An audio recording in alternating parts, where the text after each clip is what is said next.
واجب الاحترام سامعین کرام، ڈاکٹر صاحب نے جن موضوعات جو دلائی ہے اس کے بارے میں آپ کھلے دل سے سوال کر سکتے ہیں. میں انشاءاللہ اس کی بھی پوری وضاحت کروں گا اللہ کی توفیق سے.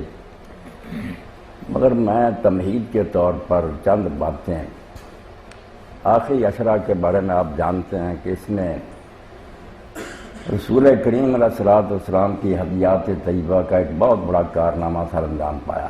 فتح مکہ 20 رمضان مبارک ہوئی، بدر کی جنگ 17 رمضان کو ہوئی اور فتح مکہ 20 رمضان کو ہوئی. فتح مکہ کے سلسلہ میں دو چار باتیں جو آپ حضرات کی آگاہی کے لیے میں عرض کرنا چاہتا ہوں. پہلے آپ ان کو سن لیں، پھر یہ باتیں جو انشاءاللہ اس پر بھی تبادلہ خیرات ہوگا. واقعات بیان کرنے کی ضرورت نہیں، وہ آپ سب حضرات پڑھتے رہتے ہیں. جو اس سے نتائج اور عبر حاصل ہوتے ہیں نا، ہمیں سبق ملتے ہیں، ان کی طرف میں توجہ مبذول کرانا چاہتا ہوں. سب سے پہلی بات تو یہ ہے کہ مکہ فتح ہونا صرف ایک شہر کا فتح ہونا نہیں ہے. دنیا میں اسی طرح فاتح لوگ علاقے فتح کرتے رہتے ہیں، وہ کوئی ایسا واقعہ نہیں کہ ہم اس کی طرف توجہ دیں. فتح مکہ کی اہمیت اصل میں اس لیے ہے کہ رسول کریم علیہ السلام کی بعثت اور آپ کے نبی مقرر ہونے کا جو سب سے بڑا کام اور مشن آپ کا تھا وہ اللہ کے گھر کو پاک کرنا تھا، بیت اللہ پر قبضہ اور اس کی اس حیثیت کو بحال کرنا جو ابراہیم علیہ السلام کے زمانہ میں تھی. اللہ کا گھر بنا تھا مگر بعد میں اللہ کا گھر نہیں رہا، اس نے بت رکھ دیا، اولاد اسماعیل علیہ السلام نے شرک کا گھر بن گیا. تو سب سے بڑا کام جو اللہ کے رسول علیہ السلام کے ذمہ لگایا گیا اور جس کے بارے میں آپ نے کبھی اخفاء سے کام نہیں کیا، چھپایا نہیں کہ اچانک حملہ کیا اور مکہ لے لیا. شروع سے اعلان کر رہے تھے کہ جو بیت اللہ کا متولی ہے نا یہ ناجائز قابل ہے، یہ کوئی استحقاق نہیں رکھتے کہ بیت اللہ کے متولی رہے، مشرک ہیں، بیت اللہ کے بننے کا کوئی مقصد یہ پورا نہیں کر رہے.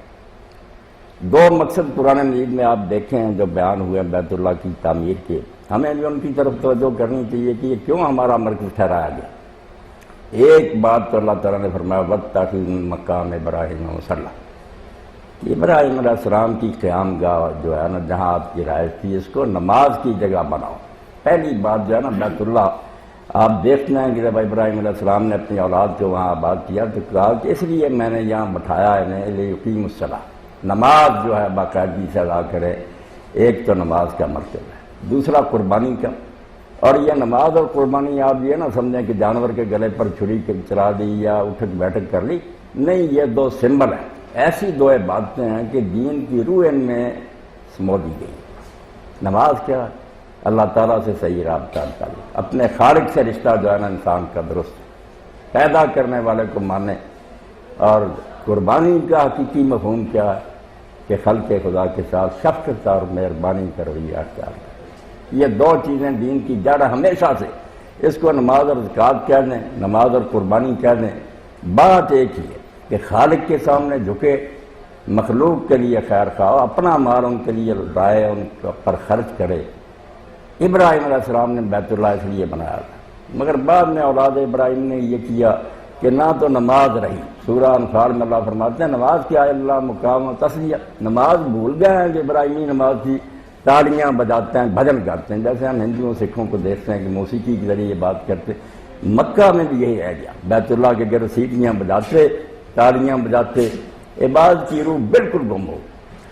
اور قربانی کا حال تو اللہ تعالیٰ نے فرمایا یہ فویل للمصلین، یہ مسلمان نمازیوں کی بات نہیں ہے. ٹھیک ہے ہم میں سے بھی جو یہ کریں گے، یہ ساری سورہ جو نا آیت اللہ الدین یہ جو مکے کے متولی تھے مجاور قریش ان کے بارے میں تھی کہ بیت اللہ کے رکھوالے بنے ہوئے ہیں.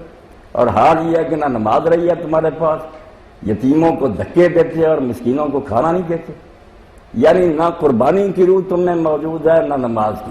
اس لیے اللہ تعالیٰ نے سورہ انفال میں یہ اعلان کر دیا کہ یہ اب اس لائق نہیں رہے کہ بیت اللہ پر قابض رہے. ان اولیاء المتقون، بیت اللہ کی تولیت اور نگرانی کے وہ حقدار ہیں جو متقی، اللہ سے ڈرنے والوں کا حق ہے. یہ مسلمانوں کا مرکز ہے. اس لیے پہلے دن سے رسول کریم علیہ السلام نے یہ بات کہہ دی تھی کہ تمہیں یہاں سے بے دخل کیا جائے. یہ اس لیے یہ جنگ کوئی عارضی چیز نہیں تھی کہ انہوں نے صلح حدیبیہ کی مخالفت کر لی. اعلان تھا کہ بیت اللہ تم سے چھڑوایا جائے گا، اس پر مسلم قابض ہوں گے اور یہ اسی طرح اصل حیثیت میں اللہ کا گھر بنے گا جیسے پہلے تھا، توحید کا مرکز ہوگا۔ اب رسول کریم علیہ السلام نے جب وہاں قبضہ کیا تو بیت اللہ کو اصل رنگ جو دیا اور جس شکل میں اس کو بحال کیا، بدقسمتی سے ہم نے بھی اس کو اس حالت میں نہیں رہنے دیا۔ اب وہ ایک گھر ہے جس کی زیارت ہم کر کے آتے ہیں، مگر مقصد وہ اسی طرح فوت ہو گیا جس طرح مشرکین مکہ نے فوت کیا تھا۔ لاکھوں کی تعداد میں جاتے ہیں، کوئی زندگی میں انقلاب نہیں آتا، بلکہ بدقسمتی سے لوگوں میں یہ محاورہ مشہور ہو گیا کہ حج کرنے کے بعد تو لوگوں کے دل سخت ہو جاتے، انا للہ و انا، حج انہیں نیک نہیں بناتا، الا ماشاءاللہ زیادہ لوگ جو ہے نا سخت دل بے رحم ہو جاتے۔ تو یہ بیت اللہ کی اصل حقیقت سے ناواقفی کا نتیجہ، ورنہ بیت اللہ دنیا میں مرکز ہے دو چیزوں کے لیے۔ ایک تو آپ دیکھ لیں نا امریکہ میں بنا ہوا مجسمہ آزادی، نشان ہوتا ہے قوموں کا، اسی لیے قیام کیا جاتا ہے کہ لوگ بھولیں نا اپنی منظر کو، ٹارگٹ سامنے رہیں۔ وہ مکہ میں جو عمارت ہے نا جس کو اللہ کا گھر کہا گیا، دو چیزیں ہیں جو اس کے ذریعے پوری دنیا کو سکھائی گئی، اور یہی ہمارے ذمہ ہے کہ ہم خود بھی ایسے بنیں، دنیا کو بھی وہ بات جو ہے نا وہ بتلاتے رہیں۔ اور دنیا میں اگر عمل ہو سکتا ہے نا اس نیو ورلڈ آرڈر کے بغیر نہیں ہو سکتا، جتنے بھی آرڈر ایجاد ہوں گے نا فساد کا باعث بنے۔ دو بنیادیں انسانی معاشرے کی اصلاح کی، وحدت راہ اور وحدت عالم۔ انسانوں کو یہ یاد رہے نا کوئی حاکم نہیں ہے زمین میں سوائے ایک، حاکم صرف ایک ہے، سب اس کی رعیت ہیں۔ یہ پہلا اصول ہے اسلامی معاشرے کا جو ساری دنیا میں ہم پھیلانا چاہتے ہیں۔ کوئی حکومت نہ کرے، نہ پارلیمنٹ کرے، نہ کوئی صدر کرے، نہ کوئی ڈکٹیٹر کرے، حاکم اللہ، وہ حکم دے، بندے صرف ایسی ایجنسیاں ہیں اس کے ماتحت ہیں نوکر جو اس کو نافذ کریں۔ حکومت کا کام تنفیذ ہے، قانون سازی نہیں، قانون اللہ بنائے گا، وہ حاکم ہے بتائے گا کیا کرنا کیا نہیں کرنا۔ ایک تو بیت اللہ اس لیے اللہ کا گھر کہلاتا ہے کہ وہاں توحید کا سبق دیا جاتا ہے کہ حاکم صرف ایک اللہ، کسی کی حکومت نہیں مانتا۔ اور دوسری بات کہ یہ جو تقسیمیں کر لی ہیں، ہم دیکھتے ہیں کہ تعلیمی اداروں تک میں یہ جراثیم آ گیا سبیت کے کہ برادری ازم جو چھا گیا۔ اندازہ کریں جس امت کا یہ کام تھا کہ وہ دنیا کو یہ سبق دے کہ تمہارا رب بھی ایک ہے، تمہارا باپ بھی ایک، آدم علیہ السلام۔ اسی لیے آپ دیکھتے ہیں کہ مشرق سے مغرب تک لوگ وہاں جمع ہوتے ہیں، ان کی زبانیں مختلف ہیں، نسلیں الگ ہیں، لباس الگ ہیں، مگر وہاں وہ ایک ہی لباس میں حاضر ہوتے ہیں، سر ننگے ہیں، دو چادریں کفن کی پہنی ہیں، لبیک کی طرح نے۔ وہاں یہ ساری عصبیتیں اور یہ قومیتیں پامال ہو جاتی ہیں، ایک جگہ سارا کنبہ اکٹھا ہو جاتا ہے۔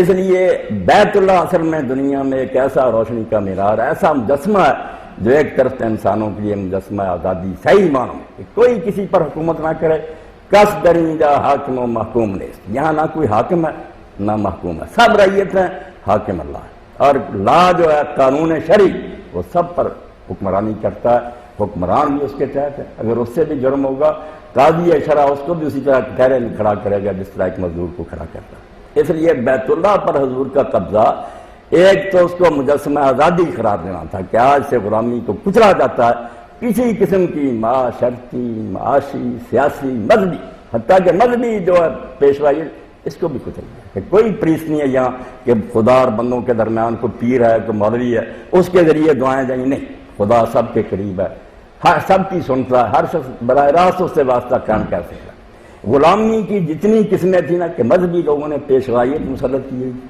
حکمرانوں نے ان پر آمریت مسلط کی تھی، معاشرے میں جو لوگ بحیثیت تھے انہوں نے دوسرے لوگوں کو کچلا ہوا تھا، ساری غلامیاں ختم کر دی۔ اور اسی لیے علامہ اقبال کہتے ہیں قرآن کیا چیز قرآن خواجہ را پیغام مرگ، یہ کتاب نہیں ہے دنیا میں جتنے آقا بنے گے ان کی موت کا پیغام، یہ انقلاب کا پیغام کہ آقا نہ کوئی بنے، سب برابر کی سزا پر ہیں۔ اس لیے بیت اللہ پر جب رسول اللہ نے قبضہ کیا تو اس کی وہ حیثیت مجسمہ آزادی کی بحال کر کہ اب کوئی کسی کا حاکم نہیں ہے، سب اللہ تعالیٰ کے غلام ہے، حاکم اللہ، اور نہ یہاں کوئی نسل ہے نہ سبیت ہے، آدم اور حوا تمہارے ماں اور باپ ہیں، وہ مٹی سے بنے تھے، تم سب اس کی اولاد۔ اور دیکھتے ہیں کہ اس عصبیت کو حضور نے عملاً کس طرح کچلا۔ بیت اللہ کا دروازہ کھلا، سرکار رسالت مآب صلی اللہ علیہ وسلم نے پہلے ہی صاف کرا دیا تو اس کو زمزم کے پانی سے جو تصویریں وغیرہ تھیں وہ ساری دھو دی تھیں، بت نکلوا دیے گئے، اللہ کی بڑائی بیان کی، 2 رکعت نماز پڑھی۔ اب بیت اللہ میں آپ کے ساتھ کون داخل ہوا؟ نہ علی گئے، نہ ابو بکر گئے، نہ عمر گئے، نہ عثمان گئے، اتنے بڑے بڑے مشائخ تھے قریش کے، کوئی نہیں گئے۔ 2 غلام گئے، ایک بلال گئے رضی اللہ تعالیٰ عنہ اور ایک اسامہ بن زید، یہ سب سردار باہری کھڑے تھے۔ حضور کے ساتھ 2 غلام تھے، ایک غلام اور ایک غلام دادا۔ رسول کریم علیہ السلام نے یہ بات سمجھائی کہ ناش کے بے امتیازات ہم، میں اس کو برداشت ہی نہیں کرتا کہ انسانی معاشرے میں اونچ نیچ کا فرق رکھا جائے۔ کون ہے یہ؟ جٹ ہے، یہ رائی ہے، یہ سید ہے؟ کیوں یہ فتنے کھڑے کیے؟ تم ایک آدم کی اولاد ہو، ربکم واحد، تمہارا آقا بھی ایک ہے، اباکم واحد، اور تمہارا باپ بھی ایک، سارے آدم کی اولاد ہیں۔ اور میں نہیں سمجھتا کہ پڑھے لکھے لوگوں کی اس سے بڑی جہالت کیا ہو سکتی کہ اس چکر میں پڑے ہوئے ہیں کہ یہ فلاں قوم ہے، یہ برادری فلاں۔ بھائی جس طرح آپ نے اپنے ماں باپ سے آگے سلسلہ بڑھا لیا کہ دوسرے بھی بھائی بنتے گئے، پتہ نہیں کتنی کچھ سے آپ کی برادری میں وہ شامل ہوتے ہیں، اس سے ایک سطح اوپر ہو جائے، وہاں دوسری برادری آپ کے ساتھ مل جائے گی، اور پھر آپ سارے آدم اور حوا پر اکٹھے ہو جائیں۔ کوئی شخص اس کی ذرا بھی ریشنلٹی سمجھائے کہ کوئی معقولیت ہے اس میں کہ میں رائی ہوں، ایک کچھ بعد جٹ اور رائی اکٹھے ہو جاتے ہیں؟ یا یہ کہو کہ تمہارا باپ ایک نہیں تھا آدم، یا تمہارا رب ایک نہیں، جب ایک رب کے پیدا کیے ہوئے ایک آدم کی اولاد ہو، کیوں یہ تقسیم اور تفریقیں کی؟ حضور نے کعبہ میں داخلے کے وقت پاؤں تلے کتب دیا اس تسبیح کو، اور کعبہ کے دروازے میں کھڑے ہو کر جو آپ نے خطبہ دیا وہ قیامت تک کے لیے روشنی کا منار ہے۔ آپ نے فرمایا آج اللہ تعالیٰ نے جاہلیت کی نخوت، وہ فخر اور غرور کہ ہم فلاں برادریاں فلاں، اس کو کچل دیا۔ کوئی میرے پاؤں تلے آئے وہ ساری چیزیں، کوئی فخر نہ کرے، انا اکرمکم عند اللہ تک۔ مسلمانوں کی نگاہ میں عزت اس کی ہے جو زیادہ خدا کے قانون کا پابند ہے، جتنا کوئی شریعت پر زیادہ چلتا اتنا عزت کا مستحق، ورنہ وہ سگا بھائی بھی ہوگا ذلیل اور رسوا کرو۔ تو پہلی بات تو یہ ہے کہ فتح مکہ سے رسول کریم علیہ السلام نے وحدت الہ، جس کو توحید کہتے ہیں کہ حاکم بھی ایک، اور وحدت آدم کہ ساری نسل انسانی ایک کنبہ ہے، سب بھائی ہیں، ایک دوسرے کے خیر خواہ ہمدرد ہوں۔ وہ جاہلیت کا نعرہ انصرا کا اخا کا ظالم و مظلومہ، یہ عرب کا سامنے ایک دین تھا کہ بھائی کی مدد کرو اگرچہ ظالم ہو یا مظلوم ہو۔ یہی ہے نا برادری، کہ اپنی برادری کا جھوٹا بھی ہے ساتھ دو، یہی کہتے تھے کہ بھائی کا ساتھ دو بے شک وہ ظالم ہو یا مظلوم۔ ایک نے رسول کریم علیہ السلام نے بھی فرمایا کہ اپنے بھائی کی مدد کرو اگرچہ وہ ظالم ہو یا مظلوم ہو۔ اب مسلمانوں کے ذہن تبدیل ہو چکے، انہوں نے کہا توبہ توبہ اللہ کے رسول ہے، مظلوم کی تو مدد کریں گے، ظالم کی کیوں کریں؟ حالانکہ پہلے اسی اصول پر چلتے تھے۔ آپ نے فرمایا نہیں، اب اس کا مفہوم بدل گیا، بات وہی ہے مگر معنی وہ نہیں رہا۔ لوگوں نے کہا کیا اللہ کے رسول معنی ہو گیا؟ فرمایا مظلوم کی مدد تو تم سمجھتے ہو، ظالم کی مدد یہ ہے کہ اس کا ہاتھ پکڑو، اس کو ظلم کرنے سے روکو، یہ اپنے بھائی کی مدد ہے، ساتھ نہ دو، ہاتھ روکو کہ میرا بھائی اور یہ کام غلط کرتا۔ یعنی فتح مکہ سے رسول کریم علیہ السلام نے، اور یہ آپ سورہ نساء کی میں اشارہ کریں پہلی آیت پڑھیں، اللہ نے یہی 2 باتیں دھیان رکھی کہ تمہارا پیدا کرنے والا ایک ہے اور تمہارا باپ جو ہے نا نفس واحد، ایک سے پیدا ہوا حوا سے، کسی کو دوسری مٹی نہیں لگی۔ اور اس کے ساتھ رسول کریم علیہ السلام نے جس بات کا مظاہرہ کیا، سارے پڑھے لکھے لوگ قرآن میں جب یہ اس طرح پڑھتے ہیں کہ نفس مطمئنہ، یا ایتھا نفس مطمئنہ، اچھے بڑے لوگ جو ہے نا وہ اس گنجرت میں مبتلا ہیں، بہام میں کہ وہ نفس مطمئنہ کہاں سے حاصل ہوتا؟ اس کے لیے پھر بہت سے سلسلے قائم ہو گیا، خانقاہیں بن گئیں، سلسلہ بیعت ہو گیا۔ نہیں، ان چیزوں سے نفس مطمئنہ نہیں حاصل ہوئی۔ نفس مطمئنہ کا مظاہرہ یہ دوسرا نقطہ کہ رسول کریم علیہ السلام نے فتح مکہ کے موقع پر اس کا مظاہرہ کیا۔ اب اطمینان عربی زبان میں کہتے ہیں کس کو؟ ہم تسلی کو کہتے ہیں، کوئی پریشانی نہیں، ایسی بات نہیں۔ عربی زبان میں اطمینان کا معنی ہوتا ہے ایک جگہ جمع رہنا، نہ ادھر کو جھکنا نہ ادھر کو جھکنا۔ اطمئن الاناء، جب کہیں گے کہ برتن اپنی جگہ پر مطمئن ہے، گھڑونچی پر ٹکا ہوا، نہ ادھر کو جھکانا۔ اطمئن الصراط، چراغ مطمئن، اس کی روشنی جا رہی ہے، نہ ادھر کو جھکتی ہے نہ ادھر کو۔ اس لیے جب دل کی یہ کیفیت ہو جائے کہ خوشحالی ہو یا پریشانی، یہ 2 ہی حالتیں ہوگی نا، آپ سب اہل دانش ہیں کہ زندگی میں یہی 2 صورتیں پیش آ سکتی ہیں، یا آدمی کو خوشی نصیب ہو گئی یا غمی، دونوں حالتوں میں ایک ہی جگہ سوئی ٹکی رہے، یہ نفس مطمئنہ، نہ پریشانی اس کو پریشان کرے نہ خوشیاں اس کو گمراہ ہونے دیں۔ اب اس کا مظاہرہ رسالت مآب صلی اللہ علیہ وسلم کی زندگی میں دیکھیں۔ ایک تو اس دن ہوا جب آپ نے ہجرت کی، 8 سال پہلے آپ اس حالت میں مکہ سے نکلے تھے کہ صرف 2 ساتھی، 3 دن غار میں پناہ گزین رہے، دشمن دروازے پر آ گئے، نفس مطمئنہ دیکھے، حالات تو بظاہر ایسے تھے کہ کام جاتے، صاف سامنے نظر آ رہے تھے ان کے پاؤں۔ حضرت صدیق اکبر رضی اللہ تعالیٰ عنہ ذرا پریشان، حضور نے فرمایا کیا بات ہے؟ کہا دشمن آ گئے دروازے پر، ذرا جھک کر دیکھ لیا نظر آ جائیں گے۔ اس موقع پر بھی نفس مطمئنہ اتنے پریشان کن حالات میں ڈگمگایا نہیں جائے، فرمایا لا تحزن ان اللہ معنا، فکر نہ کر اللہ ہمارے ساتھ۔ اور اسی کو اقبال نے کہا نا، از نبی تعلیم لا تحزن بغیر، اگر تو غم اور پریشانی میں پھنسا ہوا تو حضور کا وہ سبق جو غار میں حضور نے دیا تھا نا صدیق اکبر کو، وہ پڑھا کر۔ پریشان ہونے کی بات نہ، پریشانیوں سے مسائل حل ہوتے ہیں، لوگ نفسیات کے ڈاکٹروں کی طرف، وہ کیا کریں بیچارے، کوئی حل نہیں نفسیاتی امراض کا سوائے اس کے کہ لا تحزن، غم نہ کر اللہ صاحب، اس کے حکم سے سب کچھ ہو رہا ہے، وہ نادان ہے، جس حالت میں رکھنا چاہتا ہے یہی تیرے لیے بہتر ہے۔ این سبق صدیق را صدیق کر، شرف سے پیمانہ تحقیق کر، یہ ایک جملہ جو تھا اس نے صدیق کو صدیق کر، سب غم اور پریشانیاں دور ہو گئے۔ یہ خطرناک حالات دیکھیں، اس دن بھی نفس مطمئنہ تھا۔ ارب مکہ فتح ہوا، 10,000 کا لشکر آپ کے ہم رکاب ہے، دشمن ہارے ہوئے ہیں، حضور فاتحانہ شہر میں داخل ہو رہا ہے، مگر نفس جو ہے جو پھولا نہیں، یہ نہیں کہ بینڈ بج رہا ہے، نعرے لگ رہے ہیں، غرور کی باتیں۔ اس حالت میں رسول کریم علیہ السلام فضا ابی و امی و روئی شہر میں داخل ہوئے کہ سر مبارک کجاوے پر تھا، اس طرح سر جھکا ہوا تھا کجاوے پر، سجدہ کرتے ہوئے شہر میں داخل ہو رہا، اور ایک کلمہ بھی غرور کا نہیں کہا، فرمایا انجز وعدہ نصر عبدہ وہزم الاحزاب، اللہ نے اپنے وعدے پورے کیے، اپنے بندے کی مدد کی اور مجھے غلبہ دیا۔ یہ ہے نفس مطمئنہ کہ آدمی پر کسی قسم کی آندیاں چلیں، غم آئے، پریشانی آئے، ایک حالت میں، اس کا مظاہرہ بھی لوگوں نے ہجرت میں دیکھا، غم کی حالت میں، یہاں فتح کی حالت میں دیکھا، غرور نہیں پیدا ہوا، ذرا نہیں آپ میں ہوا بڑی جھکے گئے۔ اور آخری بات جو سلسلے کی ہے وہ یہ ہے کہ رسول کریم نے جو عفو اور درگزر کا مظاہرہ کیا وہ بھی فاتحین کی تاریخ میں بے مثال ہے۔ جو لوگ جکڑے ہوئے مسجد حرام میں آپ کے سامنے کھڑے تھے نا، جب آپ نماز پڑھ کر بیت اللہ سے دروازے میں آ کر کھڑے، سامنے تھے سارے، یہ وہی تھے جنہوں نے 20 سال دکھ دینے میں کوئی کسر نہیں چھوڑی۔ ان میں سے ایک ظالم کے ظلم سب کی نگاہوں کے سامنے، وہ بھی جانتے تھے۔ حضرت بلال کو کولوں پر لٹانے والے بھی تھے، جنہوں نے حضرت خباب کو کولوں پر لٹا کر ان کے اوپر پتھر رکھے، ان کی چربی نے پگھل کر ان کولوں کو کھڑے تھے، پتا تھا کہ ہم نے کیا جرائم کیے۔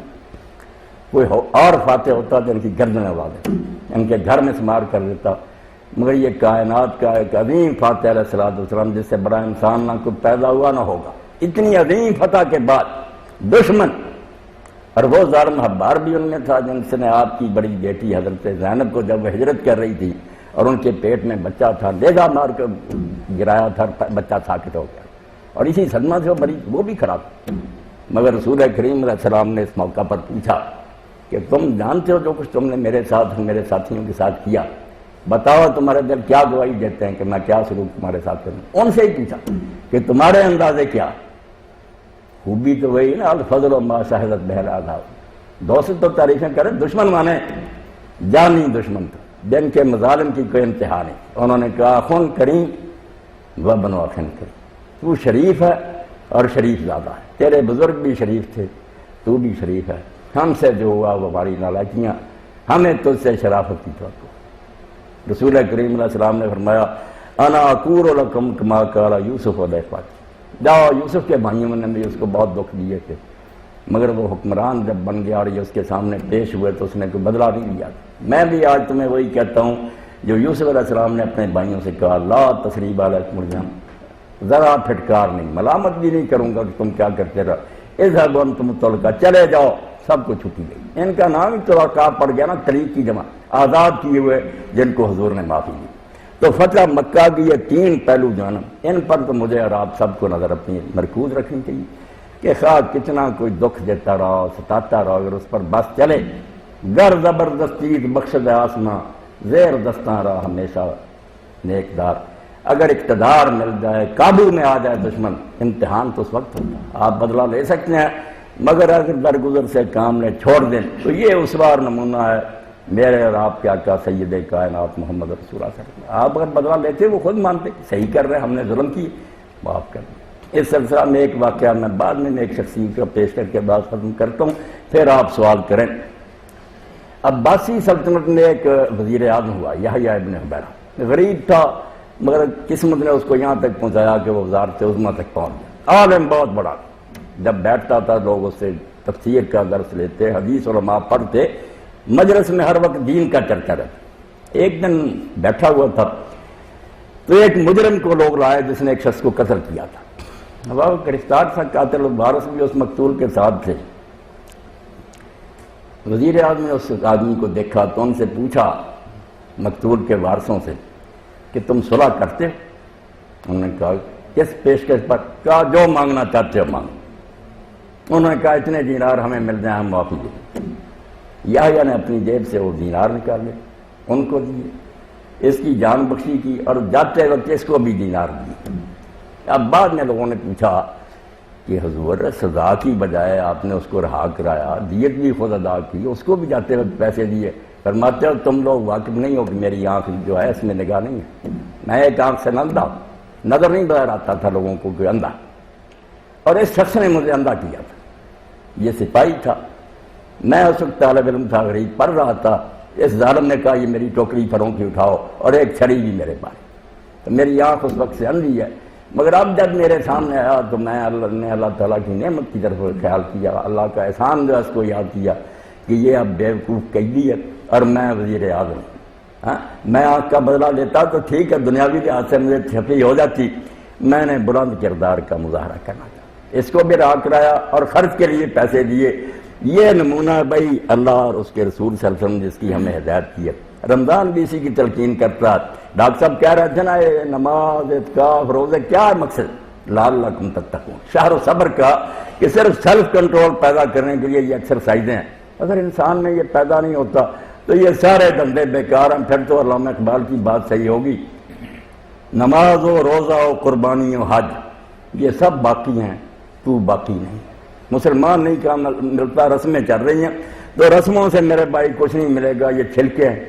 ان میں جو اصل مغز ہے نا کہ انسان میں تقوی اور صبر پیدا ہو جائے، اس میں یہ صلاحیت پیدا ہو جائے کہ بڑے نازک لمحات میں بھی اپنے آپ کو کنٹرول کرے، یہ تحفہ ہے رمضان کا۔ اللہ تعالیٰ مجھے اور آپ کو بھی اسے بات کا تھوڑا بہت ذرہ نصیب فرمائے۔ وآخر دعوانا الحمدللہ رب العالمین، وصلی اللہ تعالی علی خیر خلقہ محمد وآلہ وصحبہ۔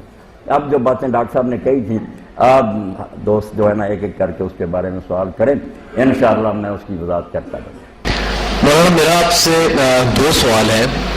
پہلا یہ کہ نماز تو ہم پڑھتے ہیں، کوشش کرتا ہے کہ جو فہم ہے اس کا بھی خیال رکھے، لیکن عام طور پہ اس میں بہت زیادہ کوشش نہیں ہوتی، تو اس کے بعد جو دعا مانگتے ہیں، تو دعا میں بھی عام طور پہ یہی ہوتا ہے کہ قرآن آیات پڑھ کے لوگ بس کر دیتے ہیں۔ کیا دعا اپنی زبان میں مانگنے میں کوئی حرج تو نہیں، کیا مانگنی ہی اپنی زبان میں چاہیے؟ دوسری یہ چیز کہ روزے کی حالت میں ٹوتھ پیسٹ کا استعمال کے بارے میں کیا ہے، کہ مسواک تو اویلیبل نہیں ہوتی؟ دانتوں کی صفائی روزے میں جس طرح آپ جی چاہیں کر سکتے ہیں، ٹوتھ پیسٹ سے بھی کریں، اس میں بھی کوئی حرج نہیں ہے، مسواک سے کرے وہ بھی آپ کی مرضی۔ ٹوتھ پیسٹ یا مسواک سے روزے کا کوئی نقصان نہیں ہوتا، صرف یہ احتیاط ہونی چاہیے کہ کوئی چیز اندر نہ جائے۔ باقی جو ذائقے کی بات ہے، ذائقہ کوئی چیز نہیں، کڑوی مسواک ہوگی یا میٹھی، ذائقہ تو اس کا بھی ہوگا، پانی کا بھی محسوس کرتے ہیں۔ بلکہ عورتوں تک وہ اللہ تعالیٰ نے یہ اجازت دی ہے کہ اگر وہ نمک مرچ چکھ لیں تو چکھ کر تھوک دیں، ہانڈی کے بارے میں وہ سوچ سکتی ہیں کہ یہ صحیح پکڑی، یعنی کوئی بات نہیں۔ دوسرا سوال جو ہے نا دعا کا، یہ بالکل ٹھیک بات ہے کہ اگر ہم عربی زبان میں دعا کرتے رہیں تو رٹی رٹائی عبارت تو پڑھ سکتے ہیں، مگر اس سے کوئی لذت نہیں ہوگی، کوئی سوز و گداز نہیں پیدا ہوگا۔ جب ہم جو مانگے اس کا سمجھتے نہیں کہ کیا مانگ رہے ہیں، کیسے چیخے چلائیں گے، روئیں گے، تو بالکل صحیح بات ہے کہ زبان اپنی میں دعا ہونی چاہیے، نظم و نثر میں کریں۔ بلکہ میں نے تو سوالوں کا جواب دیتے ہوئے کہا کہ دین میں نماز میں بھی دعا پر کوئی پابندی نہیں کہ وہ عربی میں پڑھی جائے۔ اگر آپ کو عربی میں دعائیں یاد ہیں کچھ پڑھیں، ورنہ صرف سورہ فاتحہ اور اس کے ساتھ سورت جو ہے نا اس کو عربی میں پڑھنا لازم ہے، کیونکہ اگر اس کو دوسری زبان میں ٹرانسلیٹ کریں پھر وہ اللہ کا کلام نہیں رہے گا، بے شک ترجمہ کتنا اچھا ہو۔ بلسان عربی مبین، قرآن عربی میں اترا۔ اس کے علاوہ آپ بالکل مطمئن ہے، اب امام ابو حنیفہ رحمۃ اللہ علیہ سے کون بڑا فقیہ آدم ہوگا، وہ کہتے ہیں باقی ساری نماز جو ہے وہ اپنی زبان میں آپ پڑھیں تو دین کو اس پر کوئی اعتراض نہیں۔ اور اہل حدیث علماء میں سے ابن حزم ہوئے اسپین میں، ظاہری قرات علم اللہ، وہ کہتے ہیں کہیں دین میں نہیں آیا کہ نمازی اپنی زبان میں دعا نہ کرے، وہ نماز میں بھی دعائیں کر سکتا۔ آپ دو موقع تو مس نہیں کرنے چاہیے، ایسے موقع ہیں نماز میں کہ اگر آپ ان کو اپنا لیں انشاءاللہ نماز بھی جاندار ہو جائے گی، آپ کو لطف آئے گا۔ ایک سجدہ، رسول کریم علیہ السلام فرماتے ہیں اقرب ما یکون العبد من ربہ وہو ساجد، بندہ اپنے رب کے سب سے زیادہ قریب اس وقت ہوتا جب وہ سجدے میں سر رکھتا ہے۔ ظاہر بات ہے یہ بھی تعظیم ہے، جھکنا بھی، مگر سر درد اس نے زمین پر رکھ دیا، اس سے آگے تو کوئی تعظیم، انتہا درجے کی تعظیم ہے۔ فَلْيَجْتَهِدْ فِي الدُّعَاء، حضور نے فرمایا اب وہ پورا زور لگا دے دعا کرنے، فَكَامِلٌ أَن يُسْتَجَابَ لَهُ، گارنٹی دی اللہ نے کہ وہ دعا میں ضرور قبول۔ یہ تو کسی کے پاؤں پڑھ کر مانگنے والی بات ہے۔ ایک سجدہ اور ایک آخری تشہد جو ہے کہ آپ التحیات پڑھیں، درود شریف پڑھیں، وہاں پھر حضور نے فرمایا فَلْيَتَخَيَّرْ مِنَ الدُّعَاءِ مَا عَجَبَ، اب اس کو جتنی دعائیں اچھی لگتی ہیں وہ کرے۔ ہم نے بچپن میں چھوٹی سی نماز جو ہے اس میں یاد کر لیا رب اجعلنی مقیم الصلاۃ، ہمارے ذہن میں کہ یہی نماز کی دعا ہے، اس لیے یہ جلدی پڑھ کر ختم کر دیتے۔ حالانکہ آپ حیران ہوں گے کہ یہ نماز کی دعا ہے ہی نہیں، پڑھنا حرام نہیں، ابراہیم علیہ السلام کی دعا نقل ہوئی مگر نماز میں نہیں۔ رسول کریم علیہ السلام نے اور بے شمار دعائیں کی ہیں، تو آپ بے فکر ہو کر جتنی جی چاہے، ایک آدھا گھنٹہ لگے رہے، گھنٹہ لگے رہے نا، سلام اس وقت ہے جیسے ابن قیم کہتے ہیں کہ کوئی شخص کسی حاکم سے ملنے جائے اس وقت تو بات نہ عرض کرے، جب السلام علیکم کہہ کر رخصت ہو جائے پھر پیچھے مڑ مڑ کے دیکھتا رہا، راوے لیتا رہا۔ نماز کے بعد دعا حیران، اور رسول کریم نے کبھی نہیں یہ ہاتھ اٹھا کر کی، ایک حدیث بھی نہیں ذخیرہ حدیث میں کسی گروہ کی آپ کھنگال لیں کہ آپ نے ہاتھ اٹھا، ضرورت ہی نہیں تھی۔ نماز میں اتنی دعائیں کی تھی، میں نے صرف 2 موقع بیان کریے ورنہ 7 ہیں، 7 موقعوں پر نماز کے اندر میں حضور نے دعا کی ہے۔ دعا کے لیے جو نماز مقرر ہوئی کہ آئیں اپنے رب سے کر لیں باتیں جو کرنا چاہتے ہیں، تو عربی میں آپ کو یاد ہو پڑھیں، ورنہ میں گارنٹی دیتا ہوں جو آپ کی زبان ہے پنجابی، اردو، فارسی، انگریزی، کریں اسے دل لگا کر کریں، نماز میں جان پڑ جائے گی، آپ مانیں گے کہ آپ نماز کا مزہ آنا شروع کر۔ یہ رٹی کا عبارت سے کیا ملتا، رسم پوری ہو جاتی، واقعی کچھ بھی نہیں ملتا۔ دعا اپنی زبان میں کریں میرے بھائی، بالکل جی۔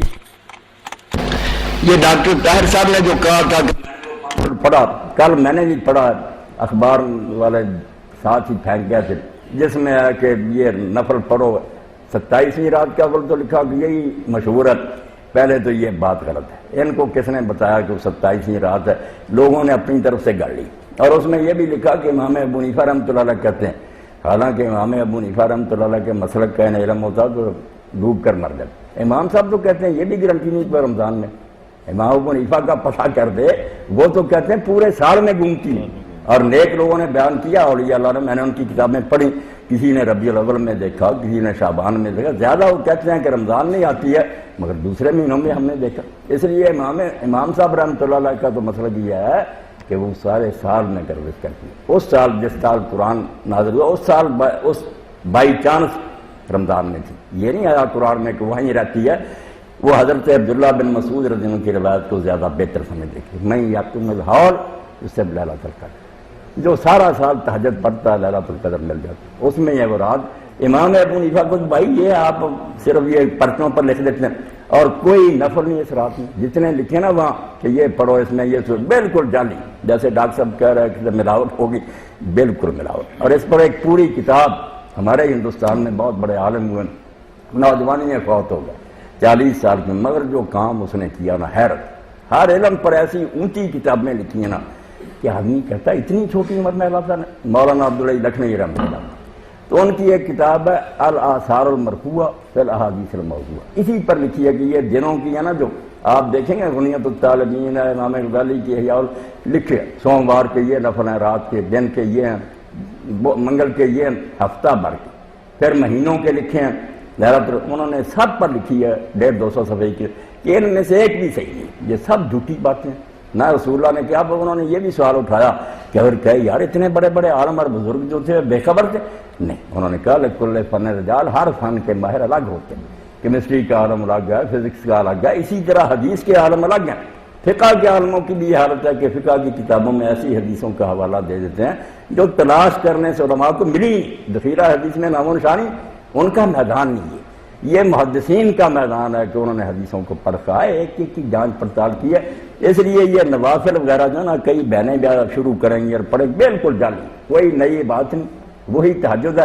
اور اللہ کے رسول علیہ السلام نے جو اللہ تعالیٰ کا فضل بیان فرمایا، اس کے بعد بھی اگر کوئی لیلۃ القدر کے لیے نہ تڑپے تو میں سمجھتا ہوں اس کی کوتاہی نہیں۔ رسول کریم علیہ السلام نے فرمایا اگر عشاء کی نماز جماعت سے پڑھ لینا، جا کر سو رہا ہے، اللہ تعالیٰ فرشتوں کو حکم دیتا کہ لکھ دو آدھی رات کے لیے جاگتا رہا، اور اگر اس نے فجر بھی پڑھ لی ساری رات جاگنے کے ساتھ. اور اسی لیے حضرت سعید بن مسیب فرماتے تھے جو عشاء جماعت سے پڑھ لے اور فجر پڑھ لے اس کو لیلۃ القدر مل گئی. یہ منیمم ہے، اتنا تو کر لیں آپ، مل جائے گی انشاءاللہ. اور جو اس سے آگے بڑھ سکتے ہیں وہ تہجد کا خیال کریں، اور اس سے کوئی آگے جانا چاہتا ہے تو صرف یہ نہیں کہیں آیا کہ ساری رات جاگو، نہیں سو سکتے ہیں آپ، مگر کوشش کریں اور اس نیت سے پڑھیں نوافل کہ اللہ ہم رات تو جانتے نہیں مگر تیرا فضل عمیم ہے، تیری رحمت وسیع ہے، ہماری جوڑیاں بھر دے. وہ کوئی بھی رات ہوگی انشاءاللہ آپ کو اجر مل جائے گا. اور کچھ بات ہے تو آپ دریافت. آپ نے یہ عرض کیا کہ آپ صلی اللہ علیہ وسلم بہت زیادہ عفو درگزر کا مظاہرہ کرتے تھے.